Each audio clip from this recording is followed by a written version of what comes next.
बच्चे, बिस्मिल्लाहिर्रहमानिर्रहीम। Mathematics national book foundation class first year chapter number 4 exercise 4.4। आपके पास 4.1, 2, 3 हम कर चुके थे। 4.4 में हमने पढ़नी है ज्योमेट्रिक प्रोग्रेशन, और ज्योमेट्रिक प्रोग्रेशन का हमारे पास फार्मूला है an is equal to a1 into r की पावर n-1। बच्चे, जैसे हम इससे पहले अरिथमेटिक प्रोग्रेशन पढ़ के आ चुके थे, उसमें हम फार्मूला पढ़ते हैं अभी an is equal to a1 plus into n-1 d वहां पे कॉमन डिफरेंस था, और डी हम निकाला करते थे फाइनल माइनस इनिशियल, मतलब सेकंड टर्म में से फर्स्ट टर्म को हम माइनस कर दिया करते थे। लेकिन यहाँ पे डी की जगह आपके पास सिंपल डी की जगह यहाँ पे आर आ जाता है। ठीक है, यहाँ पे और कोई चेंजिंग नहीं है। और लेकिन आर कैसे निकालना है?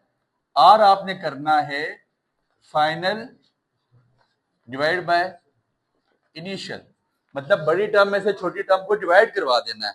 कॉमन डिफरेंस सेम आएगा आपके पास। कोई टर्म ज्योमेट्रिक प्रोग्रेशन में तब होगी जब उसका कॉमन डिफरेंस सेम आएगा या कॉमन डिवीजन सेम आएगी। कॉमन डिवीजन सेम नहीं आएगी तो वो टर्म ज्योमेट्रिक प्रोग्रेशन में नहीं होगी। इसी तरह यहाँ पे हमारे पास डी में क्या होता था, हम अगर हमारे पास फॉर एग्जांपल डेटा आता था 1 2 3 4 फॉर एग्जांपल, तो मैं डी कैसे निकाला करता था? 2 - 1 विच इज इक्वल टू 1, या 3 - 2 विच इज इक्वल टू 1। तो ये कॉमन डिफरेंस सेम था। यहाँ पे क्या है, आपके पास आर निकालने के लिए कॉमन डिवीजन सेम होनी चाहिए। मिसाल के तौर पे 5 10 20 ऐसे ही है। आपके पास final divide by initial 10/5 which is equal to आपके पास कितना आ जाएगा? 2। फिर इसी तरह 20/10 करोगे तो आपके पास 2। तो कॉमन डिवीजन आपके पास यहाँ पे सेम आनी चाहिए, सेम आ रही है। तो इसलिए आपके पास यहाँ पे ज्योमेट्रिक प्रोग्रेशन का फॉर्मूला क्या बन जाता है? an is equal to a1 into r की पावर n-1। r के बारे में आपको बता दिया, r आपके पास कॉमन डिवीजन है, a1 आपको पता है, और an आपने ज्योमेट्रिक प्रोग्रेशन निकालनी है। कहता है determine whether each of the sequence is, if so then find the common term. आपके पास 5 20 100 और 500 ये आपके पास मौजूद है, और आपने फाइंड करना है कि ये आपस में ज्योमेट्रिक प्रोग्रेशन में है या नहीं है। आपने डिवाइड करवाना है।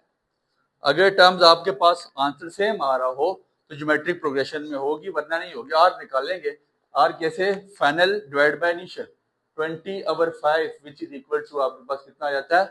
4। और यहाँ पे आर दूसरा आर निकालें, तीसरी टर्म डिवाइड बाय दूसरी term 100/20 which is equal to 5।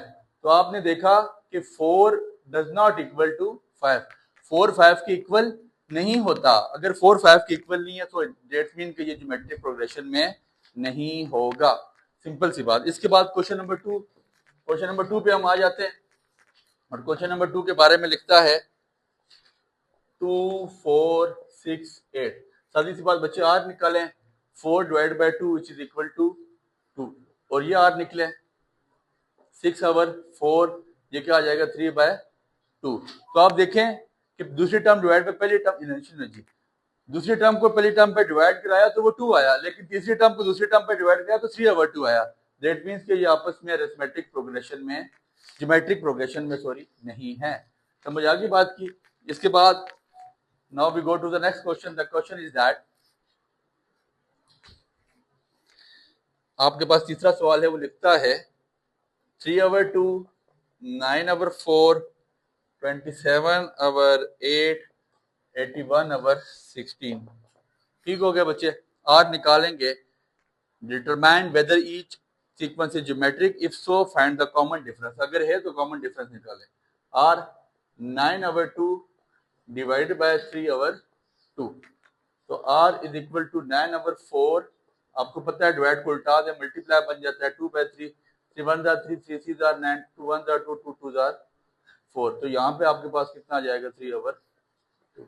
ये आपके पास कॉमन डिफरेंस 3/2 है। इसके बाद नेक्स्ट निकालें, r is equal to 27/8 divide by 9/4। 27/8 multiply करा देंगे, वैल्यू लुट जाएंगी। 4 1 ज़र 4, 4 2 ज़र 8, 9 1 ज़र 9, 9 3 ज़र 27। तो यहाँ पे भी आर आपके पास कितना जाता है 3/2। यहाँ पे आपके पास आर आपने फाइंड कर दिया और आर कितना था 3/2। इसके बाद क्वेश्चन नंबर 4 है 7 4 14 21 28। तो 14 डिवाइड बाय 7 करेंगे आपके पास आंसर आ जाएगा 2। 21 डिवाइड बाय 14 करेंगे तो आंसर आपके पास 3/। क्वेश्चन नंबर 4 7, फिर आपके पास क्या है 14 21 और 28। तो 14 डिवाइड बाय 7 करेंगे आपके पास क्या आंसर आ जाएगा 2। तो 21 डिवाइड बाय आप 14 करेंगे तो 7 3 जार 7 2 जार। तो यहाँ पे आंसर आपके पास कितना बनता है 3/2। ठीक हो गया। तो दैट मीन कि ये ज्योमेट्रिक प्रोग्रेशन में नहीं है, इनका कॉमन डिवीजन सेम नहीं है। इसके बाद क्वेश्चन नंबर 5 पे चलते हैं। कहता है find the first 4 term of the geometric sequence. आपको क्या गिवन है A1 गिवन है कितना 3, और आपके पास गिवन है -2। कॉमन डिफरेंस आपके पास गिवन है। आपने ज्योमेट्रिक सीक्वेंस निकालना है, पहली 4 टर्म्स आपने ज्योमेट्रिक सीक्वेंस की निकालनी है। बच्चे बड़ी इजी सी बात, कोई इसमें मुश्किल नहीं है, आपके पास फार्मूला मौजूद है an is equal to a1 into r की पावर n -1। इसके बाद पहली टर्म हमारे पास मौजूद है a1 इज इक्वल टू 3। अब a2 निकालनी है तो n की जगह 2 पुट कर देंगे। a2 is equal to a1 r की पावर 2 -1। a2 a1 की जगह पुट करते तो 3, r कितना है डिफरेंस मेरे पास -2 की पावर 1। तो a2 which is equal to 3 2 r minus जगह पे a3 is equal to a1 की जगह 3 पुट कर दें, r की जगह -2 पुट कर दें। n -1 मीन्स के 3 -1, 3 इंटू -2 के स्क्वायर, -2 का स्क्वायर आपके पास कितना हो जाएगा 4, 4 3 जार आपके पास कितना आता है 12। फिर इसके बाद a4 आपके पास कितना किस तरह आ जाएगा a1 इंटू आर की पावर n -1। a1 की जगह हमने 3 पुट कर देना है, r की जगह -2 इंटू a1 की जगह n4 -1। तो 3 इंटू -2 की पावर आपके पास कितना आ जाएगा 3, -2 की पावर 3 आपके पास -8 होता है। 3 8 24। तो आपके पास ये कॉमन डिफरेंस आ रहा है कितना है 24। अब देख लें a1 आपके पास 3 था, 3 का डबल किया, फिर आपके पास -6, फिर इसके बाद -12 और फिर आपके पास -24 इसका आंसर आ जाता है। ठीक हो गया बच्चे। इसके बाद क्वेश्चन नंबर 6 पे चलते हैं।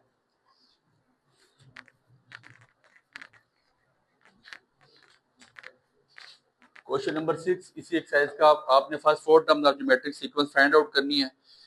क्वेश्चन लिखता है a1 इज इक्वल टू 27 और r इज इक्वल टू -1/2। ठीक हो गया बच्चे। an is equal to a1 into r की पावर n -1। आपने फर्स्ट 4 टर्म्स फाइंड आउट करनी है। आपके पास पहली टर्म मौजूद है, दूसरी टर्म निकालने के लिए n की जगह 2 पुट कर देंगे। a2 is equal to a1 की जगह 27, r की जगह -1/2 और n -1 मतलब 2 -1। 27 होल पावर -1/2 की पावर 1 आपके पास कितना आ जाएगा -27/2 आ जाएगा। -27 और आपके पास सॉरी 1/2 नहीं है 1/3 है, 1/3 कटिंग नहीं हो रही थी। 3 1 3, 3 9 27, तो -9 आपके पास आ जाएगा। इसके बाद तीसरी टर्म निकालेंगे a3 is equal to a1 की जगह 27, r की जगह -1/3 होल पावर 3 -1। 27 -1/3 की पावर 2, 27 -1 का स्क्वायर +1 आ जाएगा 1/9, 9 1 9 9 3 27। आपके पास आंसर कितना आ जाएगा 3, a3। इसके बाद आपके पास a4 फाइंड आउट करना है। 27 r की जगह -1/3 n -1 मतलब 4 -1। 27 होल पावर -1/3 की पावर 3, 27 -1 की पावर 3 -1 ही होता है, -1/3 का क्यूब आपके पास 27 आ जाता है। 27 से कट जाएगा तो यहाँ पे आपके पास जो आंसर है वो -1 आ जाता है। ठीक हो गया बच्चे। आप इसका यहाँ पे इजीली स्क्रीनशॉट भी यहाँ तक ले सकते हैं। इसके बाद क्वेश्चन नंबर 7 है